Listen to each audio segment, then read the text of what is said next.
Welcome to episode 46 of Ernie Malley's Journey, continuing the hunger strike in Kilmainham jail, November 1923. Well, so where is my father now? He's starting on the 15th day of the hunger strike. They've already been removed from Mountjoy jail. A group of the members of the Dáil, of the parliamentary party, as well as some other prisoners. They had removed the leadership of the hunger strike, the significant men, and put them into Kilmainham. Now, for my father, it was returning to Kilmainham, where he had gone in January 1921. So it must have brought back bitter memories from him, just remembering that this is the place that he'd escaped from. Anyway, there he is. He's in a very poor condition. And we still have the problems with the church. But we're fortunate that in Kilmainham, there appears to be a different attitude because the priest there is able to give at least a Holy Communion and, I presume, a confession. So that he would be deemed by the prisoners to be a Republican or a Republican-friendly priest. Having, though, Holy Communion and confession meant so much to these men. They were Catholic, they had been raised Catholic, they associated Catholicism with Ireland, and so it was their church. And having that opportunity was a great relief. What I'm going to be doing in this session is read a series of letters to Molly Childers and to others, and to read them in sequence, really. I'll be telling you what the date of the strike is, so you get some sense as things develop. The first letter is to Molly Childers, and it's on the 23rd day of the strike. I have not time to read your note before Mass, but I had time to think of you and your goodness. I will offer up Holy Communion for you and Bobby and Erskine Og, for the repose of Erskine's soul, and for my dead comrades today. I'm still feeling pretty fit. I had a bad night last night, but though I should have to die to save others, my will is too strong for my frail body. Still, this coming week will tell on me.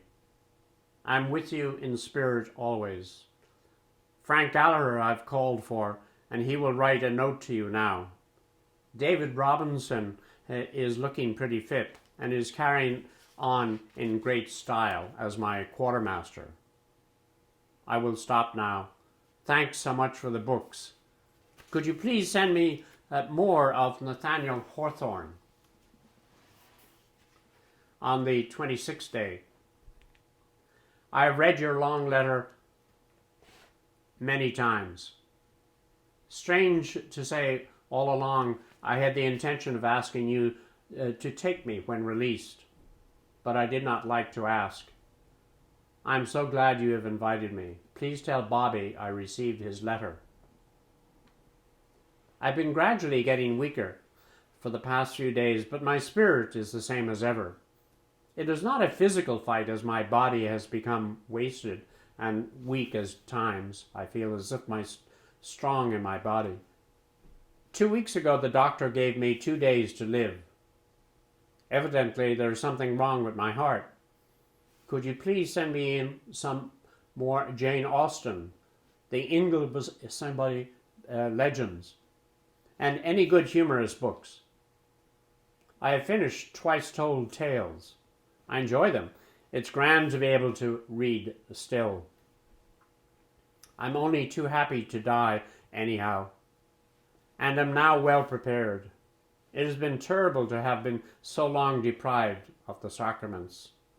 I get Holy Communion several times each week now.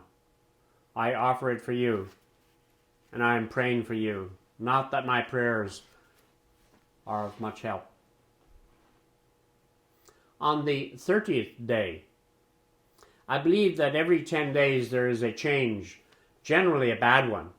So I hope the writing is good as tomorrow as it will be on the 30th.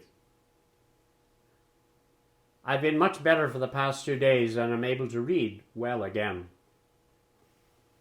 Since Friday, I have read Adelphi, a new review, some articles, good I thought as editors like many of the books I like, John Buchan's Powerhouse, The Nigger of Narcissus, Sea Dogs, portion of Mark Twain's St. Joan of Arc, a little of Walter Scott, 2 new editions of Outline of Literature, and a few copies of Punch, so that is really good. During the week, I thought I was going, but I've had little sleep for the past 3 nights at about 4 a.m., and I feel refreshed again. I should be very bad now, and I am feeling quite gay. I crept into your study last night, and I had a long talk with you. Mother has been very keen on my going home directly, and I told her I would. Then I would go on to your place as soon as possible. I had a discussion with you last night and pointed out at length that you have been looking at me, the ideal me. I'm a fairly average schoolboy with good points knocked into me by some years of hardship. I had no special ability, and I'm generally ignorant on subjects and would need to go to school again. I'm absolutely untrained for any position as I was a medical student and would be keen on continuing if able to do so. But as to your ideal me, he does not exist. You will only be bitterly disappointed by the time you get to know me. It is very good of you to send me such long notes. I read them often. It is hard to think now, but if you could please send me more books, I should love them. I was delighted with Morley Roberts and Buchan. I read Green Mantle in the Joy, so if you could send me more of him or the adventures and exciting stories, leaving out detective ones, and any Mark Twain's, save The Innocents Abroad, a Tramp Abroad, Joan of Arc, Golden Age, which I have read. My love for books always keeps me going. I've always loved them, and have little time to read, but I always carry them round with me. I even spent more pleasant days in the Joy with catalogues marking the books that I wanted to read and reducing the list to what might be essential.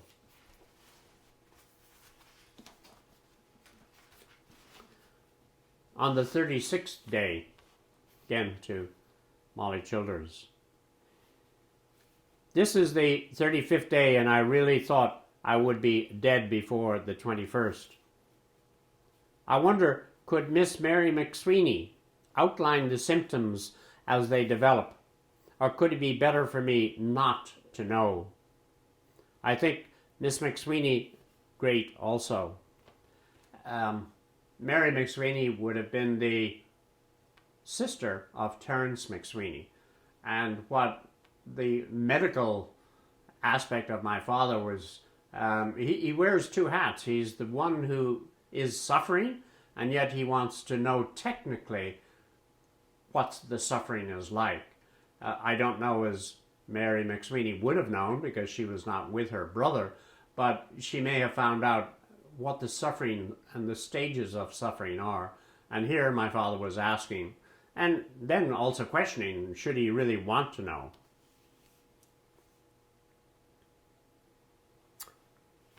Please remember me to Mary Comerford. I also received her letter. I hope she is not threatening immediate and terrible war in her speeches. I was annoyed to see some of our people have done so. It is petty and so untrue. I think such people should be told off in Sinn Féin or some of the other newspapers. I'm looking forward to the dream and also to the alternative. The doctor said today I had a strong pulse. Now, one of the communications that would flow in and out were relationships with the Republican management, the team, the chief of staff. And here, Frank Aiken takes time from his responsibilities to write to my father, whom he deems to be an experienced strategist, somebody who's lived through this and has sought his advice. Here he's giving some additional comment. Frank Aiken is the chief of staff of the IRA at this time. The papers are sneery and ballyragging and sundry these days, but it's better that that way than to have them apathetic. The plebiscite for the release has been signed by all sorts of people, Free Staters and Republicans.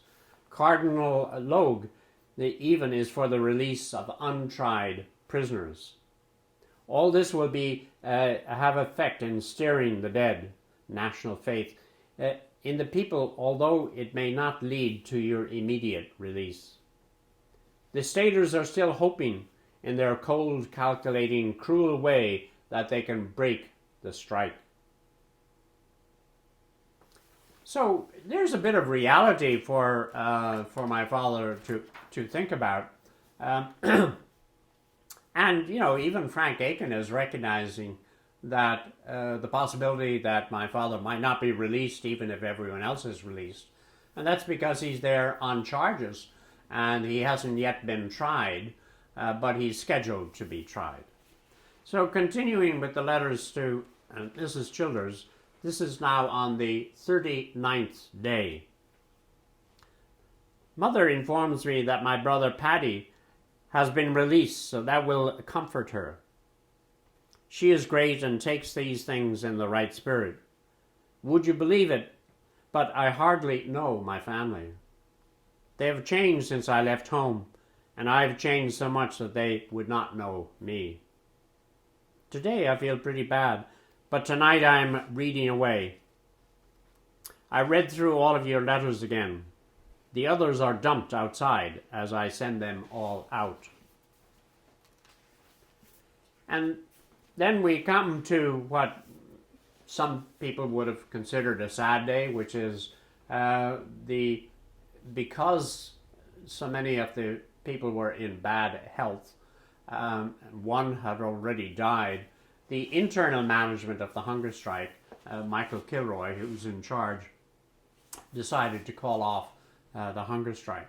And so my father is writing back to Molly Childers saying, first day after the end of the strike, the end has come. Last night, Michael Kilroy sent couriers to all places to call off strike, then called it off here. Frank Gallagher and Bill Pinkerton came to me, and we with Saoirse Plunkett desired continuing, but decided that it would be best to go off as everyone else in the camps has done so. I hope God directed us to do the right thing, and now we are beaten and disgraced, but I am not beaten in my heart as yet. Frank and Bill and I broke down, and I had a good cry, and that relieved the strain somewhat. Will you please reply and tell me exactly what you think, and don't spare us. I have taken food since, like the others, and it hurts. An egg flip, then some Banger's food, and now they will want to give me coffee made on milk, as a stimulant, they say. Then I can have milk during the day. I expect these days will be harder than the strike. If you're not too ashamed of me, will you please nurse me and give advice for me as to what and how much to take, and if necessary send me stuff, please. I think we are all getting the same treatment, though a big number of them are able to walk around. Tom Derrick read the first act of Lady Gregory's play last night for me. Please thank her for it. I am very miserable over it, but God knows best. There's not much of spirituality in our movement. That is what beat us here. And I'm sure also in other jails. So we have another lesson in humility to learn. Dying is so easy compared with coming off. I'm sure the Chief of Staff and others will be disgusted at us, but it's of no use to talk now. I crept in last night and remained for ever so long. I did not sleep. I think I will take a sleeping draught tonight. My eyes have become very bad, and even during the strike, they have been worse. So, you get the sense of what he felt personally about the strike. How, in the first place, he didn't want to go on strike, but he did. Then he didn't want to go off strike, but he had a sense of duty, of conformity. He didn't want to embarrass people and have an exception made for him. And at the end, he didn't want to be a diehard because others might have gone back on the hunger strike and may not have been intending to die the way that he would. So in a certain sense, he had empathy. Now, the Irish Times wrote an editorial comment in their paper on the 24th, which is just after. I just want to see what they said. End of hunger strike. Delegates from Kilmainham visit all the camps. The hunger strike by the political prisoners in the Free State jails and internment camps came to an end yesterday. The strike began on October 14 when 380 prisoners in Mountjoy prison refused to take food. Other prisoners joined in the movement, and at one point in October, the Republicans claimed that over 8,000 men and women were participating in it. At an early stage, President William Cosgrave announced that in no circumstances would the government release any prisoner who was taking part in the strike. According to an official statement, only 176 prisoners remained on strike at the end of the 22nd incident. So, that shows you how, in fact, the strength of the strike had diminished considerably. If you were up at 8,000 at a high point and down to 126 at the end, it showed that my father's instinct, which is that you couldn't allow that many people to go on strike and have it be effective. What you needed was a small group of committed people, maybe 10 or 15, and have them strike to the end. Have them have the will and the intention to strike to the end, and then have all the attendant publicity that would occur, and there would be direct blame on the government. But by having a larger group and some of those people coming off strike and signing the form, because each of them would have been pestered, so to speak, by the clergy, by their parents, by their peers, to say, why are you dying? And there was no great, many of them may have not had a good reason to die. And you can see how this had an impact. Anyway, so where are we and what insights do we see on sort of the general movement here? The hunger strike did not achieve the purpose. If it was to get unconditional surrender, there was no unconditional surrender. Those who did surrender to the strike, so to speak, had to sign a form. So and that form said that they would not take up arms again. One sees that my uncle Paddy Malley, who had been caught up in the Republican cause, had gone on hunger strike, and he signed and got out of jail. Now, my uncle Paddy was 17 or 18 at that time, and we know that because his ailments throughout his life resulted directly from his hunger strike. If you're over 22, 23, your body is just that much stronger.